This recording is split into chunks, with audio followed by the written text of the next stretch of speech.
هی د افغانستان اوسنیو واکدارانو ملا صاحبانو والله بالله بیا که د ځینې کارونه مو د برداشت وي.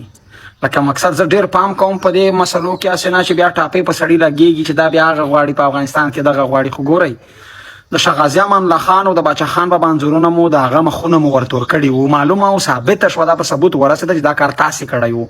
ځکه چې پرون دوه ځوانان راولاړ شوي دي، هغه یو ځوان د شاه غازي امان الله خان چې زموږ د خپلواکۍ او ستر اتل دی، د هغه پر ضد یې جګړه کړې ده او دا وطن یې خپلواک کړی دی، د هغه انځور یو ځوان صفا کوي، هغه خپل اتل ګڼي. زه تاسو ته حیران یم چې تاسې کومه مفکوره راوړې ده. ګورئ دلته په پنجاب کې، په د پاکستان کې د پنجاب ملایان طارق جمیل او داسې نور چې دا څومره مشران دي، دا د قائد اعظم څومره تعریفونه کوي، وایي په خوب کې ګوتې را په خوله کړې، اوس مې ګوتې خوږې دي.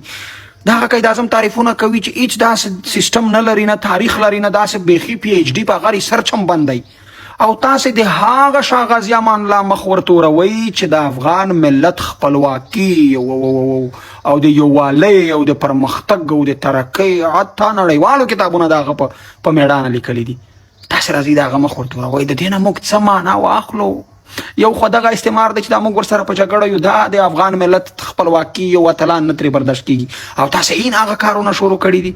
لکه ګورئ دا شیان مو د برداشت نه دي. ملي سرود مو بند کړی، د نجونو تعلیم مو بند کړی، ملي بیرغ مو بند کړی، ملي ارزښتونه مو ټوله دا خو هغه د خلکو خبرې چې هوښیارانو به ویل چې دا خاص په دې نیت راغلي دي چې د افغان ملت هویت له منځه وړي. عین هغه کارونه مو شروع کړي دي، دا د برداشت نه دي. والله په بله د افغان ملت بس تاسې پر ضد راولاړېږي. تاسې د سره په دې شیانو فکر وکئ. او دا ځوان مو چې بندي کړی دی د شاه غازي امان الله خان د تصویر د صفا کولو په ګناه باندې، هیله او خواست درنه کوو چې زر تر زره یې راخوښئ کې افغان ملت دې ته مه مجبوروئ چې ستاسې پر ضد د نړۍ په سطحه بیا پورته شي او ستاسې د حکومت د نه منلو خبرې وکړي.